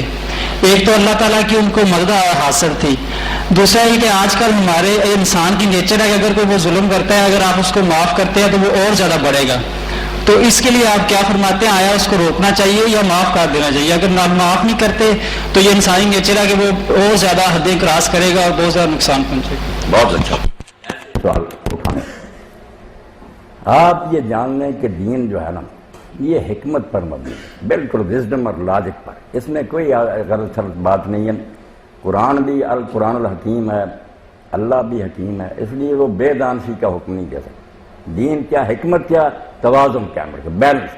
یہ ٹھیک بات میرے بھائی نے بتائی. اگر عفو بھی آدمی کرتا جائے نا، معاف کرتا جائے، غلط نتیجہ بھی پیدا ہو سکتا ہے کہ وہ مجرم دلیر ہو جائیں، بعض ہی نہ ہے جو وہ کہیں یہ تو بیوقوف لوگ ہیں معاف کر ہی دیتے ہیں. اس سے کام جائے گا بے. اور اگر انتقام ہی لیتے چلے جائیں اس سے بھی اصلاح نہیں ہو سکتی. ان دونوں کو بیلنس رکھنا جو ہے نا، کہاں معاف کرنا بہتر ہے، کہاں سزا دینا مناسب ہے. جہاں معاف کرنے کا ذکر قرآن مجید نے کہا نا، قرآن بہت معجز کتاب ہے، اس کا کوئی شوشہ زائد نہیں. فمن عفا واصلح، اگر کسی نے معاف کیا اور معاف کرنے سے اس کو ٹھیک کر لیا، وہ آدمی درست ہو گیا، پھر تو اجر ہے. اور اگر اس نے بے موقع کیا تو عفو بے جا سر دیے خون حیات. اقبال کہتا ہے بے موقع معاف کرنے سے بھی رگوں میں خون سرد ہو جاتا، آدمی بے غیرت ہو جاتا. جہاں غصے کا موقع ہو وہاں غصہ بھی کر رہا ہے. دین اس کے خلاف نہیں ہے. اللہ نے جگہ جگہ بتایا کہ اگر سزا دینا ہی مناسب ہو تو سزا ہی دینی چاہیے. اور ایسے مرحلے بھی آئیں کہ حضور نے معاف نہیں کیا. یہی فتح مکہ دیکھیں نا، رول آف لا، مکہ فتح ہوا. پہلا کیس جو حضور کی خدمت میں پیش ہوا وہ فاطمہ کا، فاطمہ مخزومیہ. ابو جہل کا خاندان، خالد بن ولید کا خاندان، یہ بنو مخزوم تھے. اور رسول کریم علیہ السلام کی دادی عبد المطلب کی کئی بیویاں تھیں مگر عبداللہ، ابو طالب اور زبیر، یہ ان تینوں کی والدہ فاطمہ ہی تھا اس کا نام. وہ ان کی بیٹی تھی، بنو مخزوم تھی، اور مکے کے سردار تھے، سب سے بڑا نمبرداروں کا خاندان یہی تھا. اب ان کی بیٹی پر چوری کا مقدمہ ثابت ہو گیا. حضور کی خدمت میں جب مقدمہ پیش ہوا تو آپ نے کہا ہاتھ کاٹو. وہ سارے جو تھے پریشان ہوئے کہ ہماری بچی کا ہاتھ کٹ گیا تو ہم تو جیتے ہی مر گئے، ساری زندگی یہ دبا بچ جائے. کہا کسی سے سفارش لانی چاہیے. اب انہوں نے کہا سفارش کون کرے؟ رسول کریم علیہ السلام سے کہنے کی ضرورت کون کرے؟ اس موقع پر بھی دیکھیں، نہ علی کو ڈھونڈا، نہ حسن حسین کو ڈھونڈا، غلام زادے کو ڈھونڈا جو مسجد بیت اللہ میں گیا تھا، اسامہ بن زید. اس کے والد کو حضور نے اپنا بیٹا بنایا ہوا تھا پرانے دستور کے مطابق.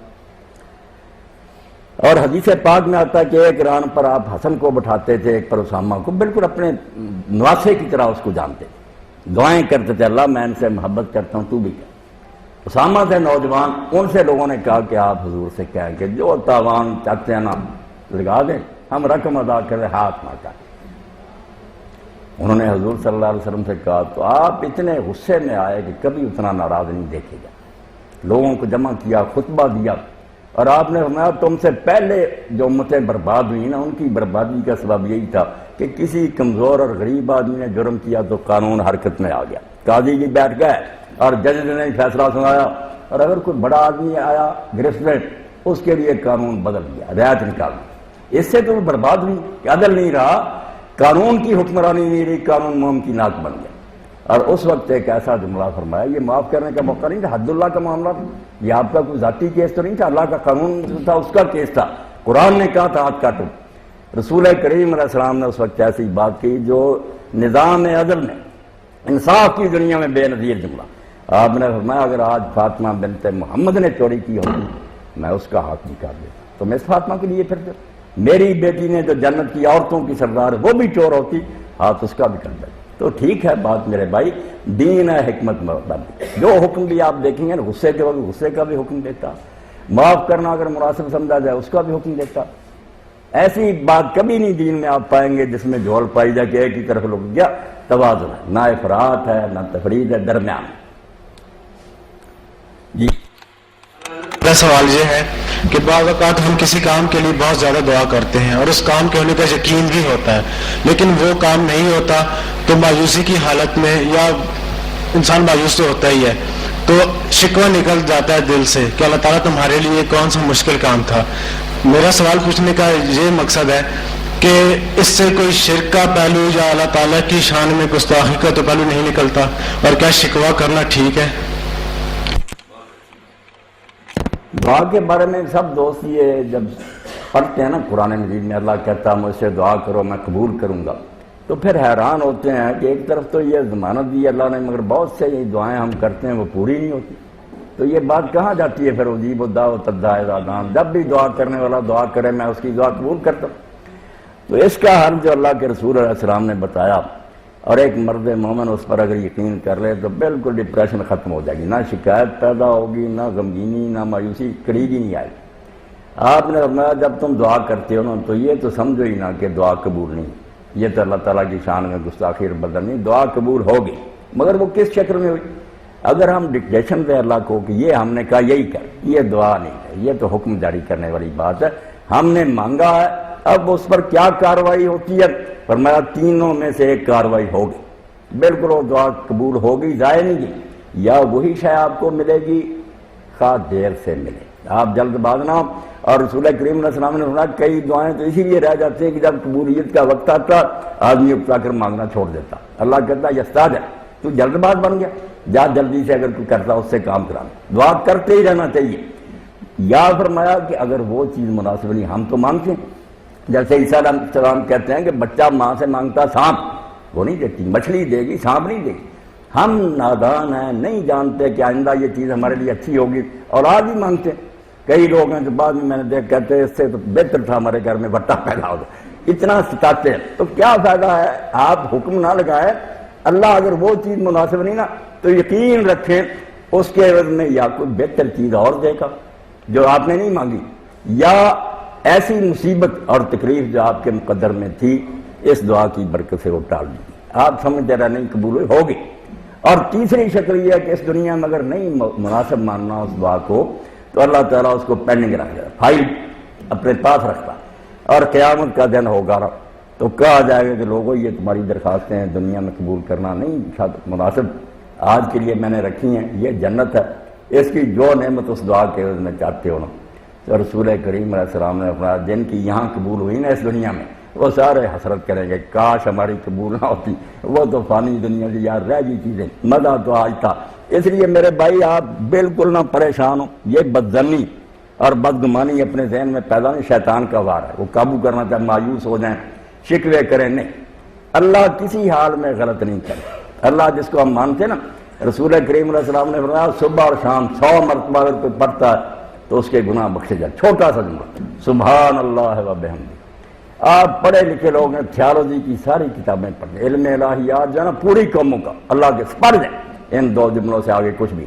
سبحان اللہ, عیب کی بات اللہ میں نہیں ہوگی. جس چیز سے کوئی نقص نکلے نا یہ تو ظالم ہوا, بے رحم ہوا, اس نے وہ نہیں ہو, وہ آپ کی فہم کی غلطی ہے, اللہ میں وہ نہیں ہو سکتی. اللہ تو نام ہی اس شخصیت کا سبحان اللہ جس میں عیب اور خامی کی بات نہیں ہوگی. خامی جس میں نکلا ہے نا وہ اللہ نے, وہ آپ کا اپنا کوئی ذہنی مفروضہ, وبحمدہ, اور ہر خوبی اس میں موجود ہے. عیب کوئی نہیں ہوگا, خوبیاں ساری ہوں گی. یہ ہے اللہ کی ڈیفینیشن. جب یہ مان لے پھر اعتراض کیسے پیدا ہوگا؟ آدمی اپنی عقل کا ماتم کرے گا کہ میں کوتا فہمی سے اگر نہیں سمجھ سکتا تو یہ میری نادانی ہے. اور اس کے لیے اللہ تعالیٰ نے قرآن مجید میں حضرت آدم, حضرت موسیٰ علیہ السلام اور حضرت خضر علیہ السلام کا واقعہ بیان کیا. اس قصے کی بھی حقیقی روح یہ ہے کہ تم کیا سمجھے کہ میری سلطنت کے معاملے, موسیٰ علیہ السلام کلیم اللہ تھے, مجھ سے ہم کلام ہوتے تھے, 3 ہی واقعے اس کے سامنے ایسے ہوئے کہ وہ چیخ اٹھے کہ بچہ مار دیا, دیواریں مرا دی, یہ کشتی توڑ دی, کچھ پلے نہیں ان کے پڑا. بعد میں خضر علیہ السلام نے بتایا کہ اللہ کے حکم سے کیا اور اس میں راز یہ ہے, پھر وہ بھی مان گئے. تو سطح پر جو کچھ ہم دیکھتے ہیں نا وہ اصل میں نہیں ہوتا. تہ میں موتی ہیں، ہم صرف سمندر کا تلاطم دیکھتے ہیں، لہریں، نیچے جو موتی پرورش پا رہے ہیں نا، کارخانہ کوئی، ہم ان سے واقف نہیں ہوتے، اس لیے اعتراض کرتے ہیں۔ مومن کو اعتراض نہیں کرنا چاہیے، وہ سبحان اللہ و بحمدہ پر یقین کرے اور کہے میں نہیں سمجھ سکتا تو میری بہتری ہے، اللہ جو کچھ کرتا ہے ٹھیک ہے، بیدہ الخیر، اس کے ہاتھ میں اچھائی ہے، غلطی ہے۔ یہ ایمان ہے جس سے پھر آدمی نا سدا بہار گلاب کی طرح کھلا رہتا ہے، وہ نہیں غمگین ہوتا، وہ نفس مطمئنہ کہ غم کی حالت میں بھی حضور مطمئن، فتح کے موقع پر بھی ہوتا ہے۔ تو اللہ نصیب کرے، ہونا یہ چاہیے، اللہ کو جو مانتا ہے اس کے اندر پھر شکایت نہیں پیدا ہوتی۔ مولانا صاحب یہ شکایت کے بارے میں جو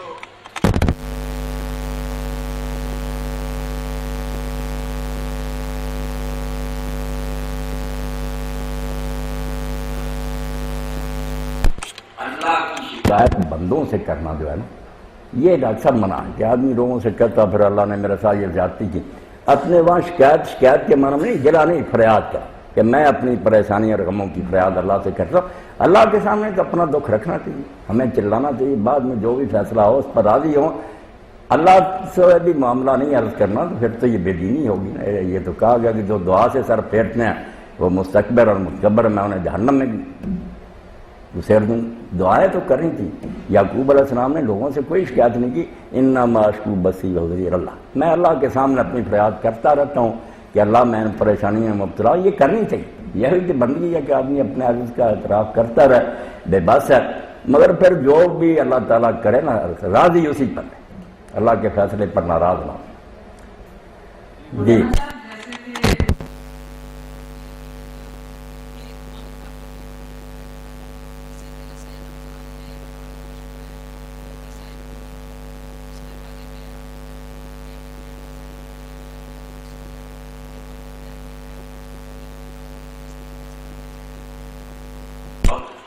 قضائے عمری بھی ایک نماز ہے کہ رمضان المبارک کا آخری جمعہ اس دن لوگ 20 رکعتیں پڑھتے ہیں، 17 رکعتیں فرضوں کی بنتی ہے، 5 نمازوں کی اور 3 وتر پڑھ لیتے ہیں، اور اس سے سمجھتے ہیں کہ پوری عمر میں جتنی نمازیں چھوٹی ہیں نا وہ اس سے بس وہ ان کی تلافی ہو جاتی ہے، قضائے عمری کہتے ہیں، اس کے ثواب بھی بیان کرتے ہیں۔ تو بالکل اچھا کیا ڈاکٹر صاحب نے، میں آپ حضرات نے بھی توجہ فرمائی، یہ جعلی چیزوں کے بارے میں نا ضرور سمجھنا ہے۔ تو وہی مولانا عبدالعلی رحمۃ اللہ علیہ مثال بھی اسی کی دی ہے انہوں نے کہ ہدایہ کی اتنی اونچی شرح ہے نہایا، انہوں نے یہ روایت لکھی اور کہا کہ اس طرح پڑھو، کہتے ہیں دیکھیں صاحب نہایا سے کوئی پوچھے کہ دنیا جہان کا ذخیرہ حدیث کا کنگالو کہیں ہے یہ قضائے عمری، کہاں سے نکالیے، نام و نشان تک نہیں، جعلی کے لیے بالکل بناوٹی بات ہے۔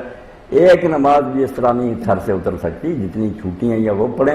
اور ایک بات میری آپ سن لیں، یہ تکلف کی ضرورت نہیں، جب سے آدمی نے توبہ کیا نا اس کو ہدایت ہوگی، اس کو پچھلی نمازیں پڑھنے کی ضرورت نہیں۔ جیسے کافر مسلم ہوتا نا، نہیں پڑھی کوئی بات نہیں، اللہ اتنا سخت گیر نہیں اور نہ بے رحم ہے کہ وہ کہے کہ پچھلی پڑھو، جب سے آپ نے شروع کر دی ہے اللہ کی توفیق سے آپ پختہ رہیں، سنت اور نفل پڑھتے رہیں، ان فرضوں کی کمی پوری ہو جائے گی۔ پچھلی قضا کرنے کی دین میں کوئی ہدایت نہیں ہے، نہ حکم ہے، اس تنگی میں مبتلا نہیں ہونا چاہیے۔ اور یہ قضاء عمری بالکل جاری سرے سے کسی حدیث میں ذکر نہیں، خام خواہ لکھ دیا کہ حدیث۔ جی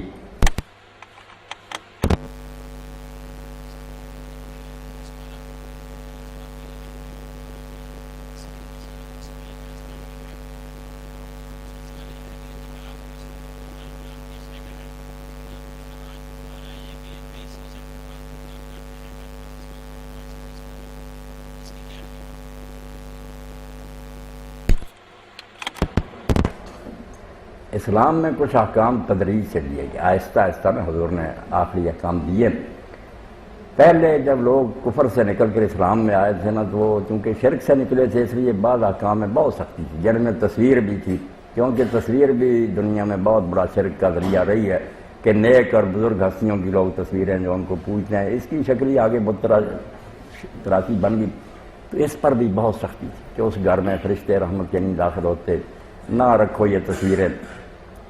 یہ بالکل اسی طرح کا حکم تھا جس طرح قبروں کی زیارت سے بھی آپ نے بالکل روک دیا تھا، کوئی مرد اور قبریں دیکھنے نہ جائے، پوجا جو پہلے لوگ کرتے رہے، مگر بعد میں ہم دیکھتے ہیں پھر وہی حکم جو تھا قبروں کی زیارت کا آپ نے اس کو ختم کر دیا کہ تم اب جا سکتے ہو، قبریں دیکھنے سے موت یاد آتی ہے، آخرت کی فکر پیدا ہوتی ہے، اجازت بھی دے دی، مردوں کو دی، آخر میں عورتوں کو بھی دے دی کہ عورتیں بھی اگر صبر سے کام لیں اور پردہ کر کے جائیں چھٹی، احکام میں اس طرح آہستہ آہستہ آپ نے وہاں تک پہنچایا. یہی حالت تصویر کی ہے. اب جو لوگ اس پر جمے ہوئے نا کہ نہیں جاندار کی تصویر ٹھیک نہیں, وہ بعض احادیث سے آنکھیں چراتے ہیں.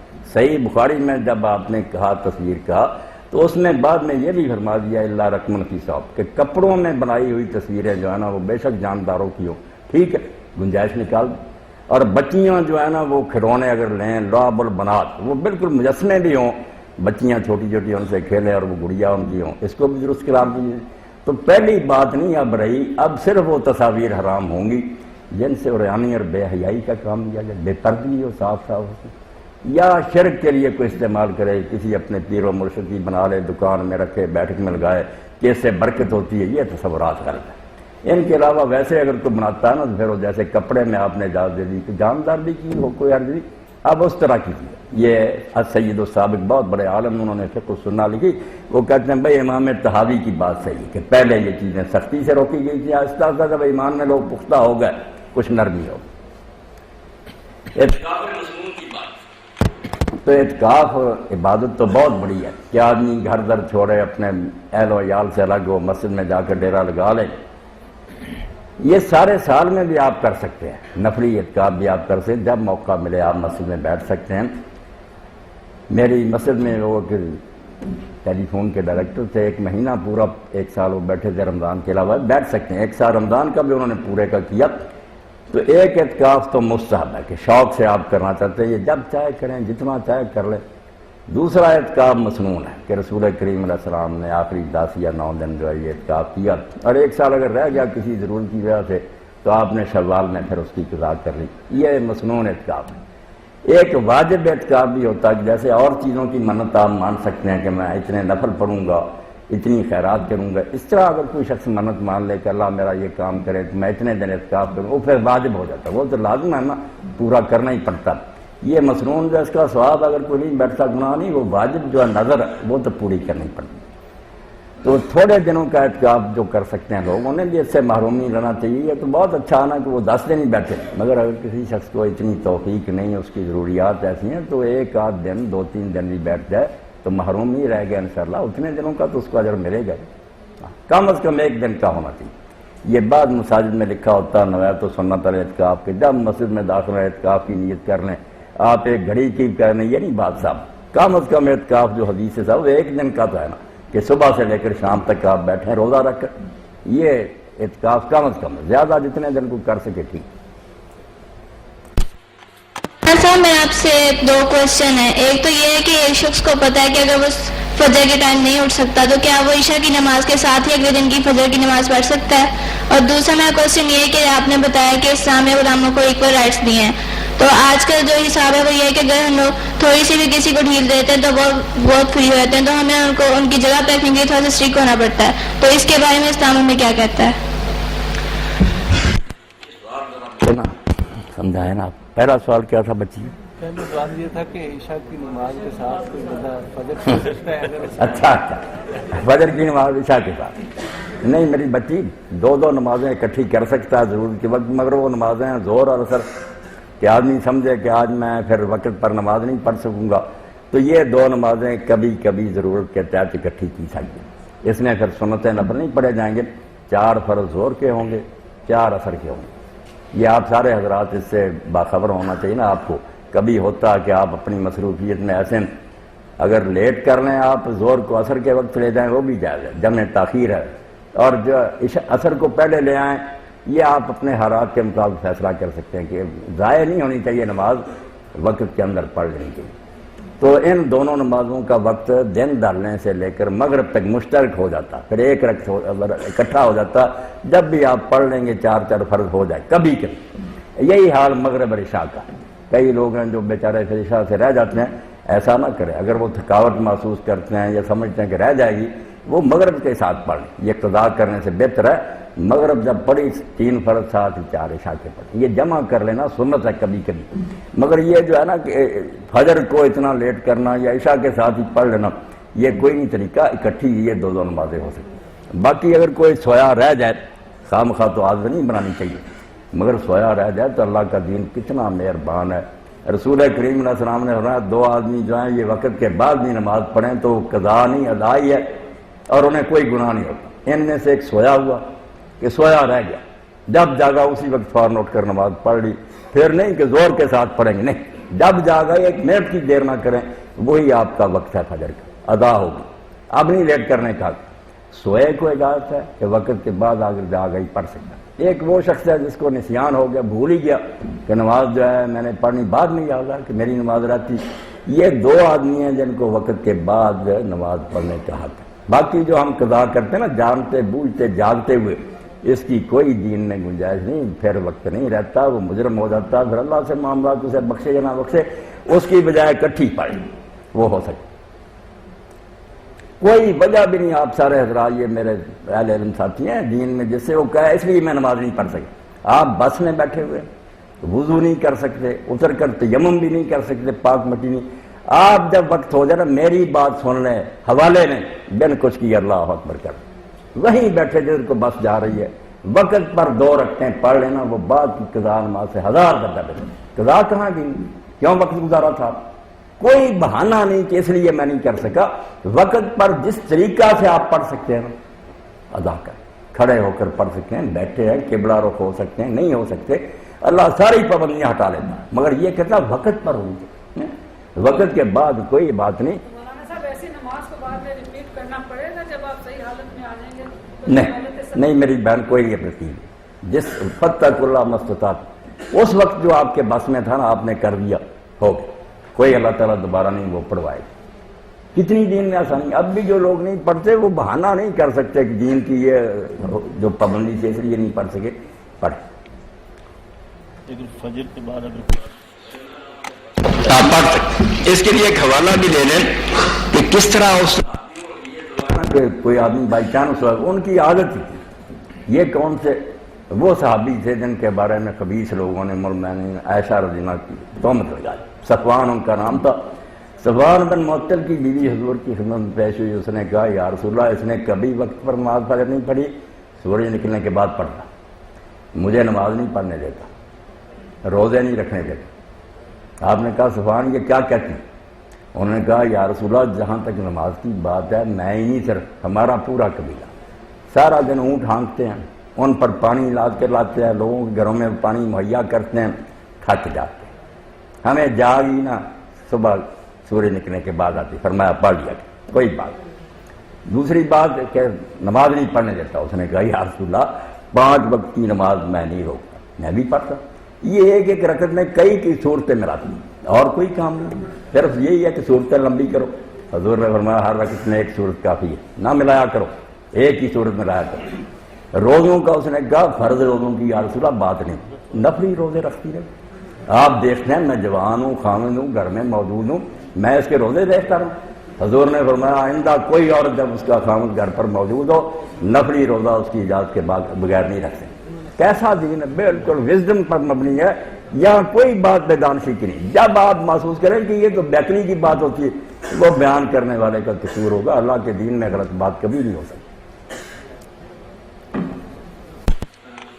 سر میرا سوال جو ہے روزے کی افطاری کے بارے میں ہے. جی آج کل 3 سورسز ہیں جن کی بنیاد پر لوگ جو ہے روزہ افطار کرتے ہیں. ایک تو اذان سن کے کرتے ہیں, دوسرا کیلنڈرز چھپے ہوئے ہیں ان پہ ٹائمنگ لکھی ہوئی ہیں, تیسرا سائرن ہے. تو ان تینوں کے ٹائمنگز جو ہیں وہ ڈیفرنٹ ہیں. اذان پہلے ہو جاتی ہے یا کیلنڈر کا ٹائم ڈیفرنٹ ہوتا ہے, یا سائرن بعد میں ہوتا ہے یا پہلے ہو جاتا ہے. تو اس میں سے بہترین طریقہ کون سا ہے افطاری کا, کس پہ افطاری کرنی چاہیے؟ سائرن تو خیر اذان کے ساتھ ہی ہونا چاہیے, وہ تو ایک ہی وقت ہونا چاہیے نا. لوگ جو ہیں بعد میں جو کرتے رہیں, صحیح اعلان تو ہے اذان کہ جب وقت ہو جائے نا, وہ آپ لوگوں کے پاس ٹائم ٹیبل بنے ہوئے ہیں, سارے آرات رسم بتاتے ہیں کہ سورج اتنے منٹ اتنے سیکنڈ پر غروب ہوگا. جب وہ وقت ہو جائے نا تو ان علماء حضرات کو بھی لوگوں کی حالت پر رحم کھانا چاہیے کہ کھاتے پیتے رہتے ہیں, 5-10 منٹ بعد اذانیں دیتے ہیں. کیسی بےہودگی ہے. یا کیا کہتے ہیں وقت ہو گیا, بھائی کس نے آپ کو کہا وقت ہو گیا؟ یہ اعلان کہاں سے نکالیں؟ آپ اذان دیں, لوگ سمجھ لیں گے کہ وقت ہو گیا. صبح بھی کرتے رہتے ہیں, آپ اب کھانا پینا بند کر دیں, وقت ہو گیا. یہ سب بدعت ہے, ناجائز بات. آپ اذان کہنا شروع کریں, اذان ہے اسلام میں علامت کے لوگ سنیں, بڑے اللہ کا حکم آ گیا رکن, اور یہی اعلان کریں. تو شام کو صحیح وقت پر اگر اذان ہو تو ٹھیک ہے, ورنہ آپ کے پاس اگر ٹائم ٹیبل ہے نا جہاں بتایا گیا کہ سورج غروب ہو گیا، آپ بلا جلد روزہ کھول دیں، نہ سائرن دیکھیں نہ ان کی اذانیں دیکھیں، وقت ہو گیا۔ اللہ کے رسول علیہ السلام نے فرمایا دیکھیں نا، اللہ ایک طرف تو ہمیں کہتا حکم کی تھا کہ کھانے پینے سے رکے رہو، اور جب وقت ہو جاتا تو کہتا کھاؤ، اگر ہم نہیں کھاتے ناراض ہوتا۔ احب عبادی الی اجر فتح، فرمایا جو جلدی کر کے شروع کریں گے نا کھانا وہ بندے مجھے پیارے، جو بڑے بنیں گے نہیں ہمیں اب بھوک نہیں، بھائی تم نے لالچ دکھانا ہے، اللہ کہہ رہا کہ لالچ کرو، کھاؤ میرا کھانا، دسترخوان اس نے بچھایا۔ تو جب وقت ہو جائے پھر میرے بھائی آپ کو انتظار آ جائے، ٹائم ٹیبل کو صحیح ہو، اس کو احتیاطاً دیکھ لیں کہ گھڑی میں شاید ایک آدھ منٹ کا فرق ہوگا۔ بھائی یہ جو لوگ دیر سے اذانیں دیتے ہیں بالکل غلط کریں۔ میرا آپ سے سوال ہے، پہلا تو نماز تسبیح کے حوالے سے ہے، تو اس کی کیا حیثیت ہے، اور دوسرا کہ جس طریقے سے آپ نے بدعت کے حوالے سے بات کی ہے، آج کل ختم قرآن کے حوالے سے کافی پروگرام چل رہے ہیں، اس کے بعد وہ شیرینی تقسیم کی جاتی ہے یا تحائف دیے جاتے ہیں، ان کے بارے میں کیا حکم ہے؟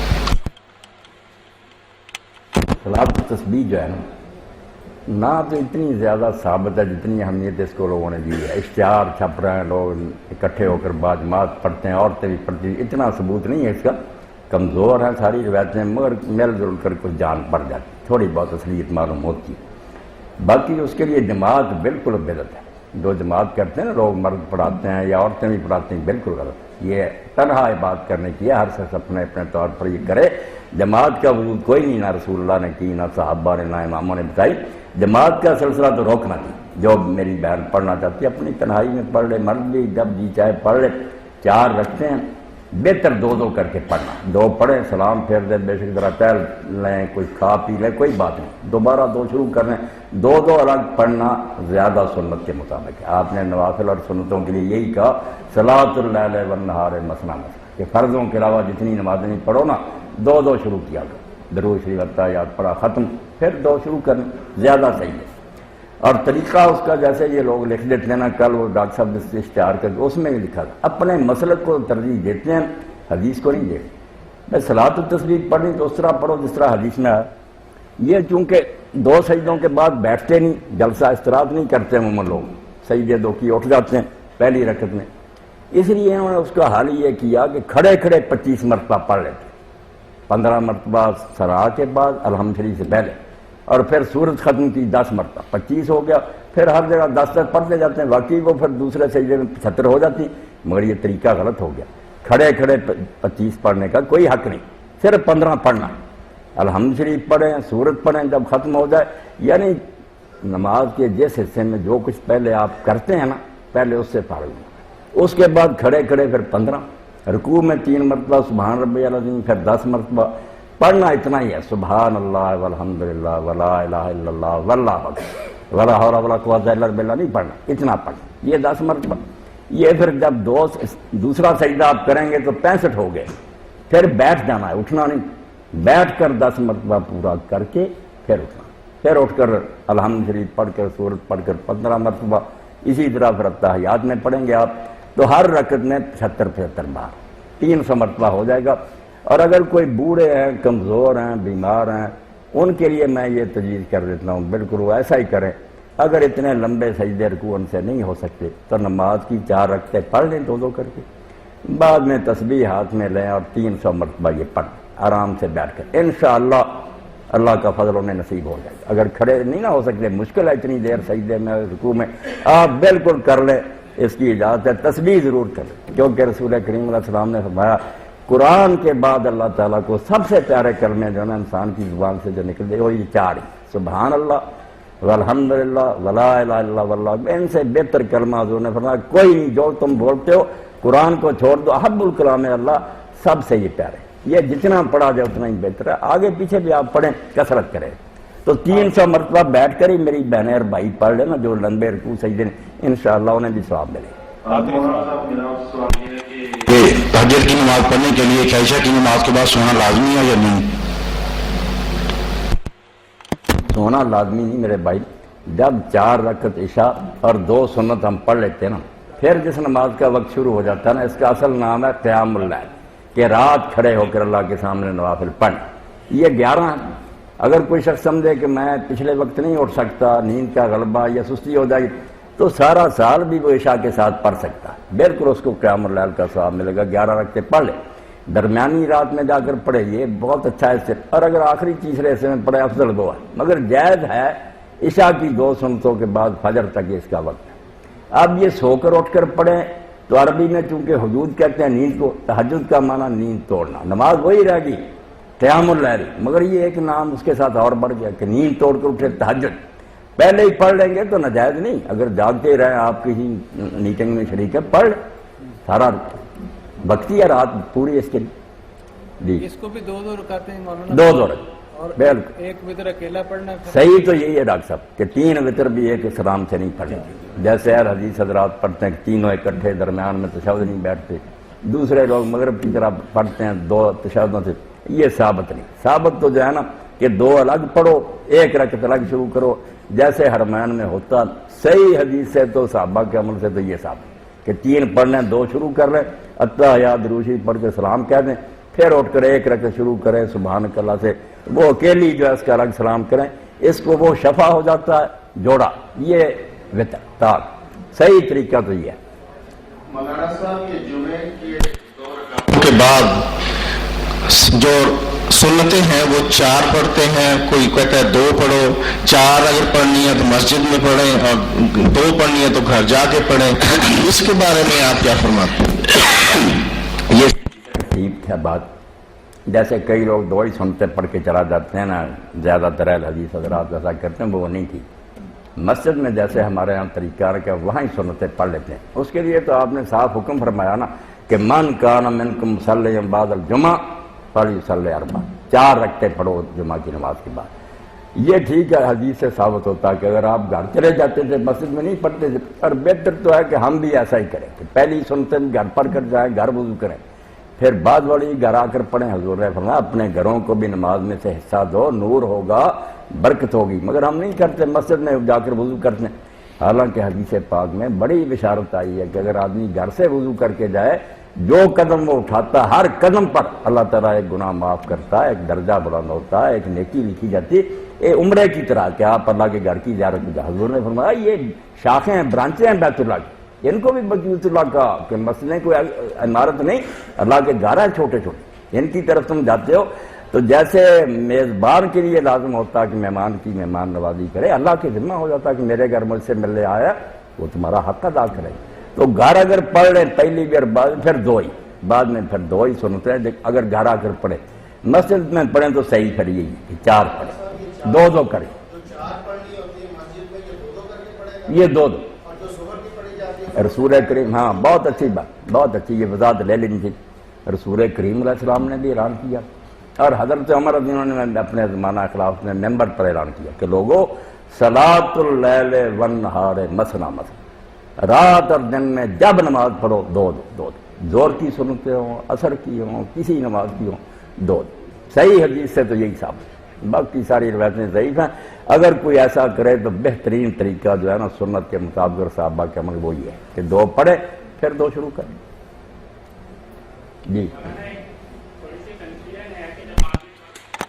جی پوچھیں۔ جب آدمی قرآن پاک پڑھ رہا ہوتا ہے اس وقت اذان شروع ہو جاتی ہے، وہ تھوڑی دیر کے لیے رک جاتا ہے کہ چلو اذان سن لیتے ہیں، لیکن اب آج کل اذانیں اتنی ہوتی ہیں کہ ایک ختم ہوتی ہے، دوسری شروع ہو جاتی ہے، تیسری شروع ہو جاتی ہے، تو اس وقت کیا کرنا چاہیے؟ بالکل، کیونکہ درمیان میں خاص طور پہ جب سیراب آیا ہوا، آپ نے بالکل ٹھیک کہا، اذانوں کا تو سیراب آیا ہوا، کیا کرے کوئی آدمی، کس کا جواب؟ حالانکہ عرب ممالک میں اتنی بات تو ٹھیک ہے نا کہ ایک وقت پر اذان ہوتی ہے ساری مسجدوں میں، قصہ ختم۔ یہاں لوگ جو ہے نا اذان نہیں دیتے رہتے ہیں، تو آپ یہ کریں کہ جس اذان پر آپ نے جا کر نماز پڑھنی ہے، جس مسجد کی اذان پر، اس کا جواب دیں۔ باقی جو ہے نا ان کو کہتے رہیں جہاں آپ نماز پڑھتے ہیں، جب آپ کو محسوس ہونا کہ اس مسجد سے ہو رہی ہے، پھر آپ اس کا ساتھ ساتھ جواب دیں، بعد میں درود شریف پڑھیں، پھر دعا بھی کریں، باقی جو اللہ کے حوالے۔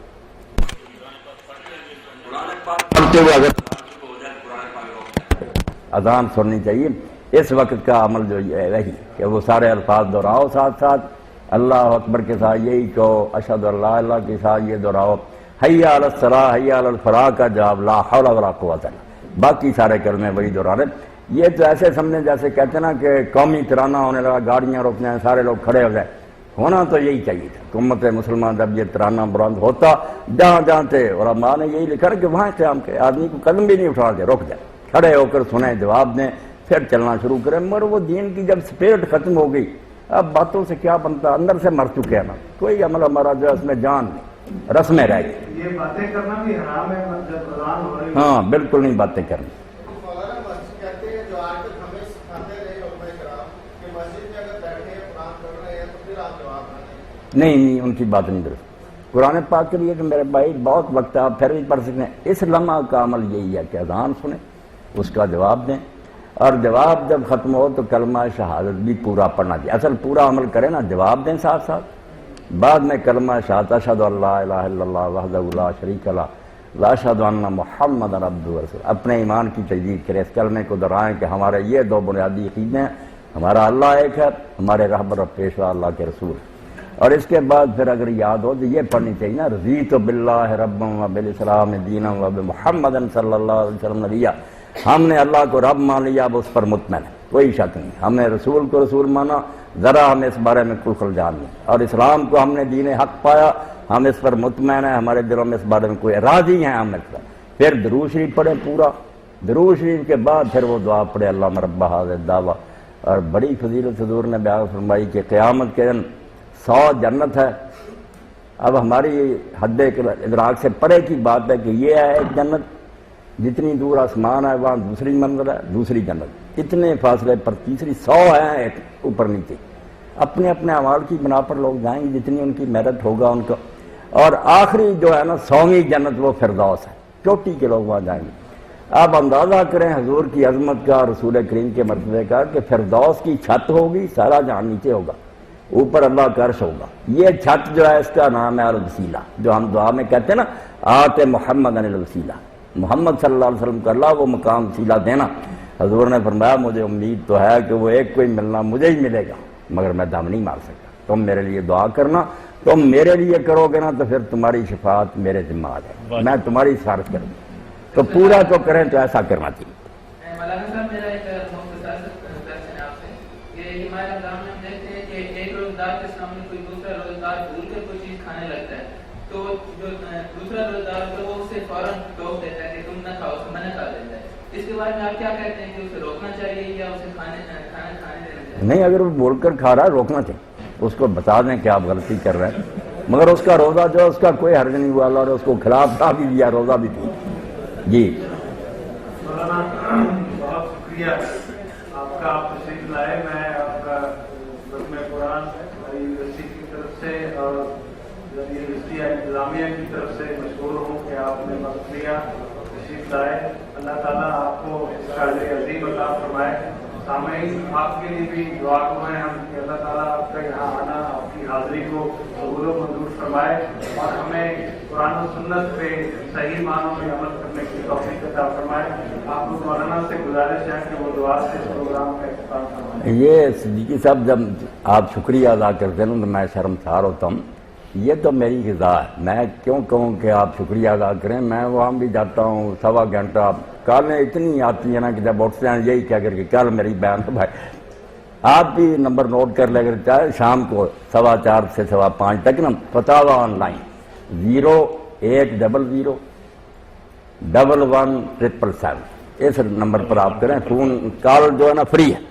ہاں تو رانا صاحب جب بھی چاہیں میرے بھائی بہن پوچھیں تو آپ دعا کریں میری صحت کی، مجھے آپ مشہور رکھیں نا، پوچھتے رہے. گھر میں بھی ٹیلی فون جاتے، میری یہ غذا بالکل. اللہ مجھے اس کام پر لگا دیے، کتابیں پڑھنا اور اہل اسلام کی تسلی کرنا.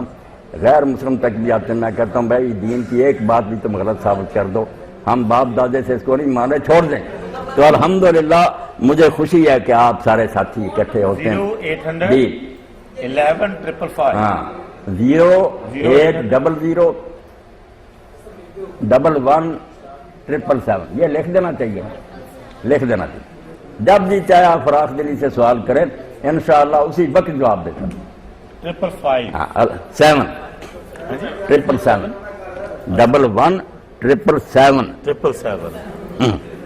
بڑی خوشی ہے، اللہ تعالیٰ آپ کو خیریت سے رکھے، ایسے مواقع ملتے رہیں مجھے اور آپ کو۔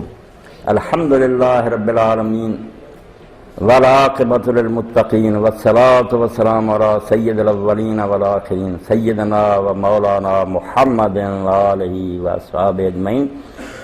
اللہم اعنا علی صیام رمضان وقیامہ وتلاوۃ القرآن فیہ، اللہم سلمہ لنا وسلمنا فیہ وتسلمہ منا فی یسر منک وعافیہ، اللہم وفقنا لما تحب وترضى واجعل آخرتنا خیرا من الأولى، اللہم استعملنا بسنت نبیک وتوفنا علی ملتہ وعائذنا من مضلات الفتن، ربنا آتنا فی الدنیا حسنۃ وفی الآخرۃ حسنۃ وقنا عذاب النار، ربنا افرغ علینا صبرا وثبت اقدامنا وانصرنا علی القوم الکافرین، وصلی اللہ تعالی علی عبد اللہ ورسولہ خاتم النبیین سیدنا و نبینا و مولانا محمد وآلہ واصحابہ اجمعین، آمین یا رب العالمین۔ اللہ آپ سب حضرات کے لیے